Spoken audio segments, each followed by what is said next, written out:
teman-teman.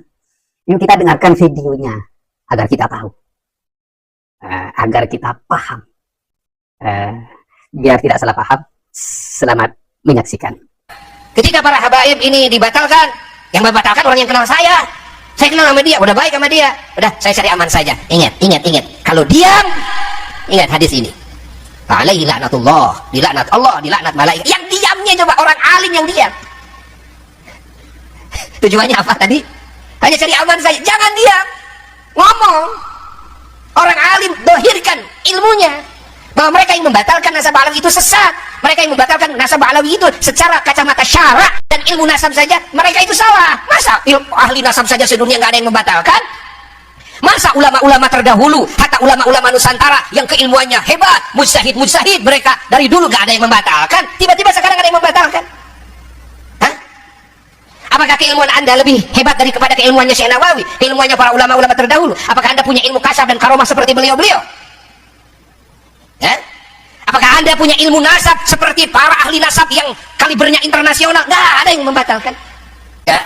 Nah, di sini ini katanya, kalau ditulis di dalam videonya itu Profesor Doktor. Profesor Doktor. Masa iya ya? Ada seorang profesor hanya bisa memframing, tidak bisa menghadirkan hujah-hujah, terus tidak bisa juga menunjukkan referensi-referensi dari ketersambungan nasab kaum Ba'alawi. Ya kalau cuma bicara seperti itu ya nggak usah kiai, apalagi bertitel doktor atau profesor. Siapa saja kalau cuma mencaci, menjatuhkan, semua orang bisa. La haula wala quwata illa billah. Nah, di sini oleh karena itu ya, saya terus berjuang dan berusaha mengingatkan, wabil khusus kepada para kiai. Kalau ingin membela Ba'alawi, silahkan bela Ba'alawi, tapi dengan hujah dan dalil dan sumber referensi yang jelas. Bela nggak apa-apa, silahkan. Nah, jangan membela nasab Ba'alawi itu dengan framing, propaganda, cacian, makian. Jangan seperti itu. Ya mungkin teman-teman ini, karena mereka sudah mengeluarkan jurus dewa mabuknya mungkin. Karena memang tidak ada dalil dan tidak ada bukti. Ya kesannya akhirnya menyeret hadis wa alaihi laknatullah wal malaikat. Ini hadis ini, apakah asbabul wurudnya itu untuk membela nasab kaum Ba'alawi? Kan tidak. Bahkan ya, hadis yang diceritakan oleh Ibnu Asakir ya, biar sampai di telinga para kiai, apalagi yang sekelas Abu ya, atau yang sekelas ulama, atau yang sekelas profesor dan doktor pun. Ini biar kalau jenengan berfatwa tanpa ilmu, baginda Nabi sudah memperingatkan. Hadis yang diceritakan oleh Ibnu Asakir, baginda Nabi bersabda, man afta bi ghairi ilmi la'anathu malaikatus sama'i wal ardh. Barang siapa yang berfatwa tanpa dasar ilmu, maka malaikat-malaikat yang ada di langit dan yang ada di bumi itu melaknatnya. Yang ini tidak ada keilmuannya sama sekali. Baik. Yang pertama yang dia sampaikan, yang membatalkan nasab Ba'alawi itu, saya tahu teman saya, teman baik. Nah, katanya dia. Jadi para kiai, ayo dohirkan ilmunya. Ayo sampaikan, jangan diam katanya. Kalau diam nanti akan dilaknat oleh Allah dan para malaikatnya.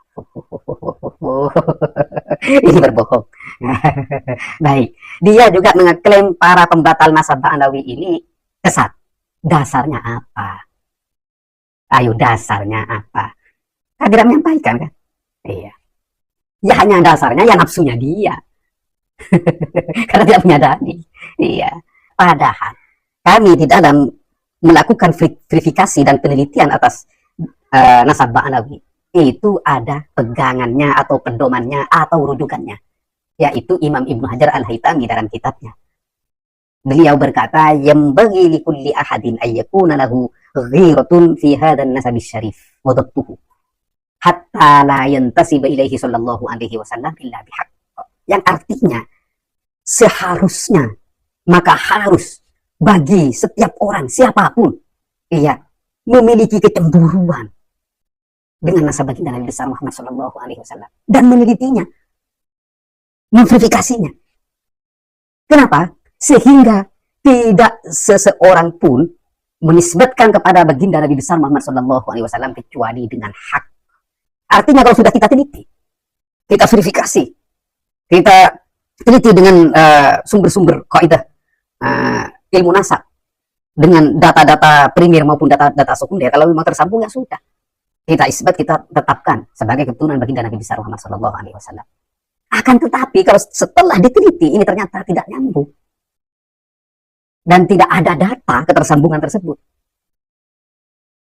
terus mau dibilang dzurriyyah Nabi, berarti di sini katanya tidak sesuai dengan apa yang disampaikan oleh Imam Ibnu Hajar Al-Haytami dalam kitabnya. Yang menyambungkan nasab ma'nawi hanya berdasarkan husnudzon, itu tidak menyambungkan dengan hak, karena tidak menyambungkan dengan ilmu. Inna dzanna la yughni minal haqqi syai'a. Dzon itu tidak akan pernah mendatangkan kebenaran. Seperti itu teman-teman. Baik, sekarang katanya dia akan berbohong ya. Yang ketiga ini, dia berbohong. Tidak ada ulama-ulama sedunia ini yang membatalkan nasab ma'nawi. Termasuk ulama-ulama di Nusantara, tidak ada yang membatalkan nasab ma'nawi. Ya perlu dia ketahui ya, si Buya ini. Tidak ada ulama-ulama di dunia ini yang mengisbat nasab ma'nawi. Tidak ada. Baik di kiai-kiai Nusantara tidak ada yang mengisbat ma'nawi. Kalau menghargai iya. Iya. Yang menghargai ada, tapi yang mengisbat no, tidak ada. Dia kan katanya ulama-ulama sedunia tidak ada yang membatalkan nasab ma'nawi, tapi dia tidak pakai data kan. Dia tidak pakai hujah. Hanya lisannya saja yang rojos. Katanya tidak ada yang membatalkan nasab ma'nawi. Baik. Nah, kita buktikan kebohongannya. Okay. Biar tidak menyesatkan umat, yuk kita buktikan. Adakah ulama-ulama dari abadnya Ubaid ini yang ditulis di abad keempat, ya, meninggal di abad keempat. Okay. Ubaid ini katanya meninggal di abad keempat. Baik, abad keempat. Abad keempat di sini kitab nasabah yang berjudul Muntaqidah At-Talibiyah li Abi Ismail bin Ibrahim bin Nasir bin Toba. Ini kitab abad keempat tidak menyebut Ubaid sebagai putra dari Ahmad bin Isa. Ini kitabnya. Jelas. Ini tidak menyebut. Padahal katanya si Ubaid itu adalah imam. Kok imam tidak dikenal? Berarti itu imam yang tetangga saya itu. Baik, sekarang kitab di abad ke-5. Tahdhibul Ansab. Ini kitabnya. Tahdhibul Ansab li Abil Hasan Muhammad bin Abi Ja'far Syekh Syaraf Al-Ubaidili yang wafat 435. Ini abad ke-5. Dalam kitab ini tidak disebutkan nama Ubaid secara tidak langsung, yang tidak terdata, batal atau palsu. Baik. Terus abad ke-6. Ada yang bilang abad ke-7. Ya, ini biar setiap abad ada. Abad ke-6, Asy-Syajarah Al-Mubarakah, Fakhruddin Ar-Razi. Nah, Fakhruddin Ar-Razi meninggal 606. Ini menurut saya masih abad ke-6. Ya, karena belum sampai ke-9 atau ke-10. Masih 6 di sini. Di Fakhruddin Ar-Razi bahkan menghasar, mengunci putra-putranya Ahmad bin Isa itu hanya ada 3, dan dari 3-tiganya itu tidak ada yang bernama Ubaid atau Ubaidillah atau Abdullah. Baik. Ini abad ke-6. Terus kitab abad ke-7. Abad ke-7 pertama. Ini kitabnya adalah kitab Al-Asili fi Ansabit Talibin li Safiyuddin Muhammad bin Tajuddin bin Ali Al-Ma'ruf bin Toktoki Al-Hasani yang wafat pada 609. Ini abad ke-7. Di abad ke-7 juga ada Al-Fakhri fi Ansabit Talibiyin. Ini karangan Azizuddin Abu Talib Ismail bin Husain Al-Marwazi. Di sini juga tidak menyebutkan Ubaid sebagai putra Sayyid Ahmad bin Isa Al-Abah. Sekarang masuk ke abad 8. Ini kitab abad ke-8. Abad ke-8 As-Sabtul Muson yang ditulis oleh Ibnu A'raj Al-Husaini Al-Wasiti. Ini di Sabtul Muson juga nama Ubaid itu tidak disebut. Ini kitab dunia loh. Ini kitab nasabah semua, khutun nasabah. Baik. Di abad 9, Umdatul Talib fi Ansabi Ali Abi Talib. Ini ditulis oleh Jamaluddin Ahmad bin Ali Al-Husaini, abad 9. Ini tidak pernah menulis nama Ubaid sebagai putra Sayyid Ahmad bin Isa Al-Abah. Itu kitab-kitab ulama sedunia. Mulai dari abad keempat, 5, 6, 7, 8, 9. 500 tahun. Atau 500 tahun kurang dikit lah, kasihan. Itu kitab-kitab nasabah, kutubun nasabinan abdal atau khuttu nasabatin mausukin bihi, tidak pernah menulis nama Ubaid pongkol nasab kaum Ba'alawi sebagai putra Sayyid Ahmad bin Isa Al-Abah yang diklaim oleh Ba'alawi. Titik ketersambungan silsilah nasab mereka kepada dzurriyyah Nabi. Berarti kiai ini yang di video ini berbohong. Berbohong dosa, apalagi mendukung dosa besar, karena mengeklaim nasab yang bukan nasabnya itu sudah jelas di dalam hadis. Itu adalah kafir. Laisa min rajulin idda'a li ghairi abihi wa huwa ya'lamuhu illa kafaruh. Tidak ada seseorang yang mengeklaim kepada selain bapaknya wa huwa ya'lamuhu, sedangkan dia tahu kalau itu bukan, tapi ngutot ngeyel, ngamuk, marah ya. Kalau ini bukan bapakmu loh, marah. Seperti kiai ini ikut marah, membela saja marah, apalagi Ba'alawinya. Pembelanya saja marah. Astagfirullah, nanti dia bilang sesat. Itu apa? Illa kafar, kecuali kafir. Ini dosa besar maksudnya, perbuatan orang kafir. Baik. Wa man idda'a ila qaumin laisa lahu fihim nasabun falyatabawwa maq'adahu minan nar.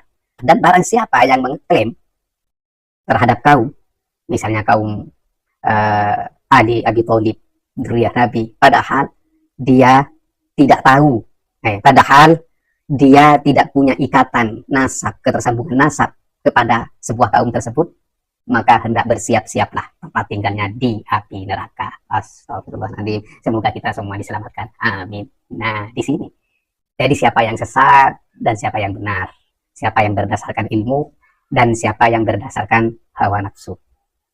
Nah, sekarang kalau ada yang nanya seperti yang disampaikan oleh Siro Isam, Siro Isam, nggak butuh catatan ya.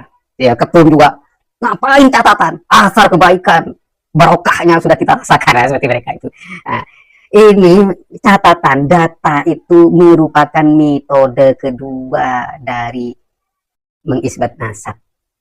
Di kitab Rosail, di kitab Al-Kafi Al-Muntakhab fi ilmin nasab, terus Al-Muqaddimat ini. Jadi kutubun nasabi dan abdal, catatan-catatan para pakar nasab yang berkesinambungan.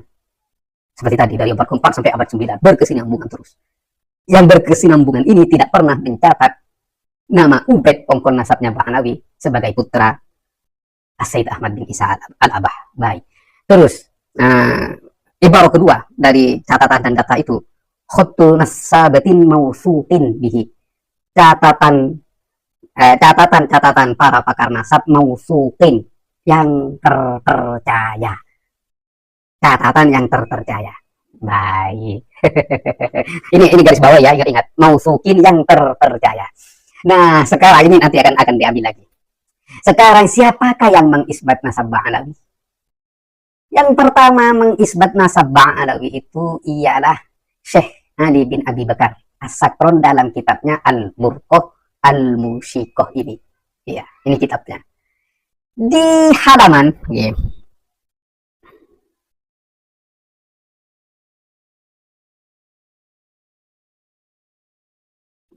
Ali As-Sakron wafat tahun 895. Berarti masuk golongan ulama atau penulis kitab di abad 9. Iya. Terus apa yang beliau tulis dalam kitabnya itu setelah menafsirkan syair Bakusair, apa yang beliau tulis? Wa hakadha huwa huna Ubaidun wa huwa al-ma'ruf inda ahli Hadramut wal musattar fi kutubihim wal mutadawal fi silsilati nasabihim wa nisbatihim annahu Ubaid. Bahwa pungkol nasab mereka itu bernama Ubaid. Iya. Ubaid itu kemudian dicangkokkan annahu Ubaid bin Ahmad bin Isa. Padahal kitab-kitab sebelumnya tidak ada yang mencatat Ubaid itu bin Ahmad bin Isa. Tidak ada. Dari mana ini Ali As-Sakron kok bisa mengisbat atau menetapkan Ubaid itu sebagai putra Ahmad bin Isa? Nah, ibarat berikutnya, waqad fahimtu mimma taqaddama awalan mangkulan min tarikhil janadi wa talkhisil iwaji. Waqad fahimtu, saya telah paham, katanya Ali As-Sakron ini, dari apa yang saya ambil, yang saya salin dari kitab Tarikh Al-Janadi dan Talkhis Al-Iwaji. Baik, Talkhis Al-Iwaji itu kitabnya tidak pernah ada. Katanya mafkut, ya hilang. Terus Tarikh Al-Janadi itu sumber manuskripnya ada dua. Ada yang di Paris, ada yang di Turki. Jadi Ali As-Sakron menemukan nama Abdullah. Nama Abdullah di kitab Al-Janadi itu, kemudian menurut asumsinya dia, kalau Abdullah itu adalah Ubaid yang ada di tulisan dia. Karena Ubaid itu diperpanjang menjadi Ubaidillah, dan Ubaidillah ini merupakan tasghiran yang ditasghir dari nama Abdullah. Bikin cerita sendiri. Sumbernya dari mana kalau itu tasghiran? Ya, dari akalnya sendiri. Tidak ada sejarah yang menceritakan itu. Dia yang buat-buat cerita kan gitu, teman-teman. La haula wala quwwata illa billah. Ini jelas-jelas bohong ini. Jelas-jelas asumsi, tapi banyak yang percaya. Ya karena sudah terlanjur percaya. Malu barangkali ya, mau bilang tidak percaya, malu. Iya. Takut, wah iya berarti saya kurang teliti, berarti saya kurang tahu. Kan gitu, begitu mungkin malu kalau begini. Terlanjur percaya, akhirnya walaupun berdasarkan asumsi, akhirnya percaya aja lah ya. Husnudon lah kan gitu. Baik. Kalau kita meneliti, nah, sudah oke, mungkin ya itu benar. Ya. Itu sudah kami benarkan, nggak apa-apa lah ya, kasihan. Abdullah itu adalah Ubaid ya. Yang ada di Al-Janadi, walaupun itu dibuat-buat ya, kasihan lah, kasih permin ya, kasihan, walaupun dibuat-buat atau berdasarkan asumsi. Tarikh Al-Janadi itu sumber manuskripnya itu ada dua. Ada yang di Paris, ada yang di Turki. Yang di Paris ini tidak ada tulisan yang menyebut Abdullah. Nah, yang di Turki itu ada, tapi di situ dikasih buka kurung dan tutup kurung. Nah, kalau kita kembali ke disiplin kaidah ilmu nasab, apabila ada nama yang dikasih buka kurung atau tutup kurung atau dilingkari nama tersebut, maka nama tersebut itu diambil dari sumber data yang tidak jelas. Begitu, teman-teman. Berarti subhat, tidak jelas. Nah, di situ. Nah, Tarikh Al-Janadi itu kitab tarikh. Iya, kitab tarikh itu kalau di perspektif ilmu nasab itu adalah data sekunder, bukan data primer. Apalagi isbat itu, nasab Ba'alawi itu di dalam kitab Al-Burqa Al-Musiko, Filimasil Hirqah. Iya, ini kitab tasawuf. Sedangkan yang ditulis sumber-sumber kitab yang besar kemungkinan terdapat kebohongan di antaranya ialah kitab-kitab tasawuf. Bukan saya yang berbicara, tapi para pakar nasab. Karena di dalam tasawuf itu sebagian besar ceritanya adalah cerita halu dan cerita buah asumsi seperti yang disampaikan oleh Ali As-Sakron. Begitu, artinya tidak valid, tidak sevalid khotun nasabah. Begitu, teman-teman. Nah, katanya ada yang lebih tua dari itu di abad ke-8 atau abad ke-7, yaitu Jauharus Syafaf. Lagi-lagi Jauharus Syafaf itu kitab hurufat. Yang cerita-cerita hurufatnya kaum Ba'alawi itu kebanyakan sumbernya dari Jauharus Syafaf. Kitab hurufat itu adalah kitab yang manhulah, tidak bisa dibuat hujjah karena banyak kebohongan-kebohongan yang terdapat di kitab tersebut. Begitu, teman-teman. Dan kembali kepada Al-Janadi itu ya sumbernya tidak jelas, oleh karena itu juga tidak bisa dibuat hujjah. Kalau kita kembali ke Ali As-Sakron, ya sama. Kitab itu adalah kitab yang tidak valid dan isbatnya itu berdasarkan asumsi. Sudah jelas sih? Ya. Kitab dari abad ke-4 sampai abad ke-9 tidak ada yang mengisbat nasab kaum Ba'alawi kecuali dari kitab internal mereka, yaitu adalah kitab Al-Burqa Al-Musiko dan kitab Al-Jauharus Syafaf. Baik, bagaimana dengan kitab Abnaul Imam? Abnaul Imam itu sumber manhulah karena kedua pentahkiknya itu mencampur aduk antara kitab ini yang disebut oleh kaum Ba'alawi interpolasi pentahkik, ya.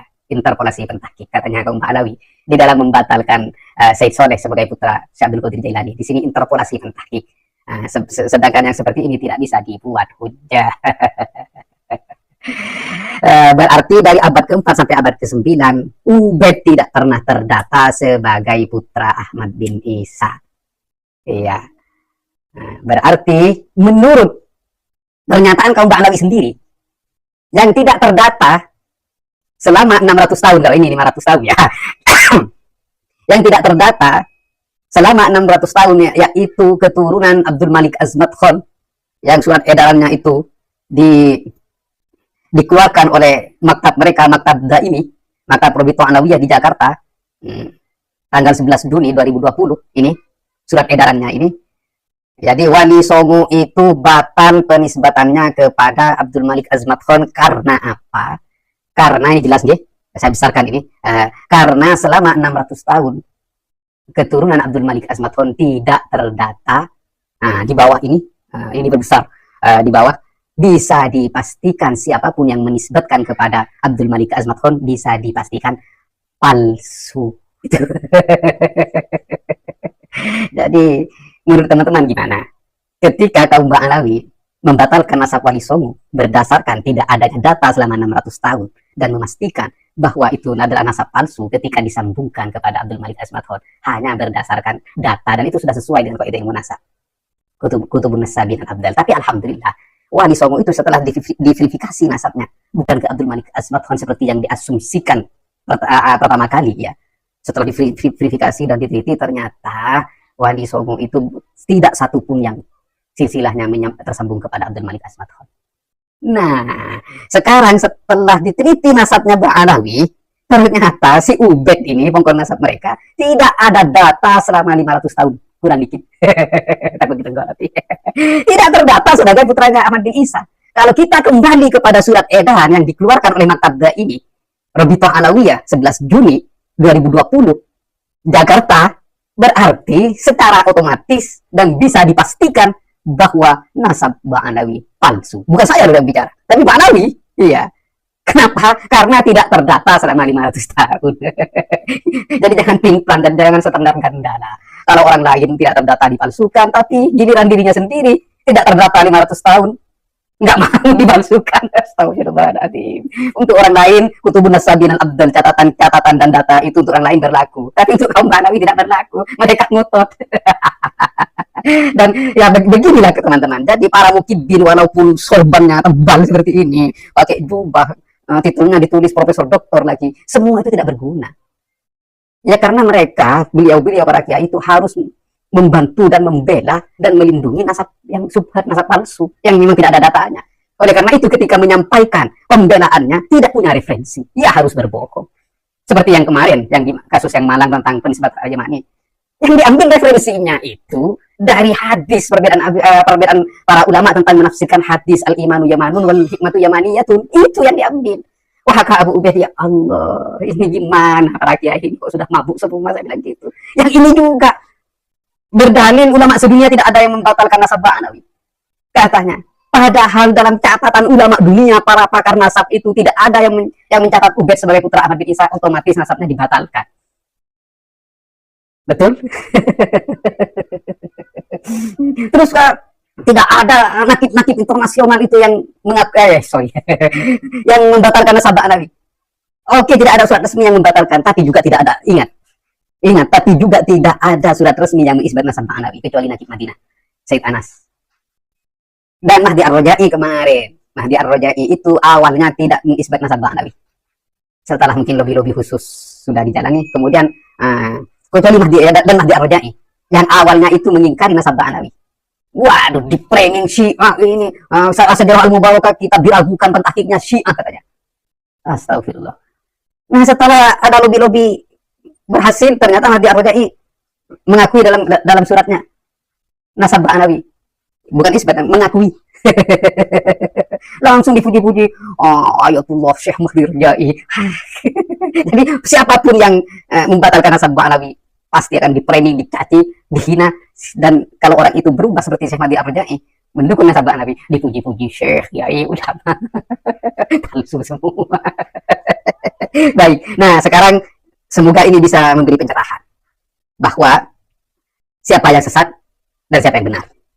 Yang sesat dialah yang berdalil tanpa ilmu, berdasarkan hadis baginda Nabi Muhammad SAW, man afta bi ilmin la'anathu malaikatus sama'i wal ard, berfatwa tanpa ilmu. Nah, dan ittakhadhan nasu asa juhalan fadallu wa adallu. manusia mengambil ketua-ketua pendakwah-pendakwah yang bodoh, fa'aftau bighairi ilmi, maka ketua-ketua itu, pendakwah-pendakwah itu berfatwa tanpa ilmu, fadallu, dia terjerumus dalam kesesatan, wa adallu, dan dia menjerumuskan orang lain dalam kesesatan. Ini bukan saya yang bilang sesat, tapi baginda langsung dalam hadisnya. Begitu teman-teman. Nah, berarti kita tahu siapa yang sesat dan siapa yang benar. Baik. Kemudian yang kedua, kita akan tahu siapa yang jujur dan siapa yang berbohong. Yang berbohong itu bicara tanpa data. Ulama sedunia tidak ada yang membatalkan nasab ba'nawi tanpa data, tanpa referensi, tanpa sumber data yang valid. Nah, terus siapa yang jujur? Ialah yang berbicara dengan data. Kitab-kitabnya sudah disebutkan satu persatu, mulai dari abad ke-4 sampai abad ke-9. Ini dengan data, bukan hanya omong-omong. Nah, dari sini kita bisa tahu siapa yang berbohong dan siapa yang jujur. Baik teman-teman, biar tidak terlalu panjang di kemana-mana.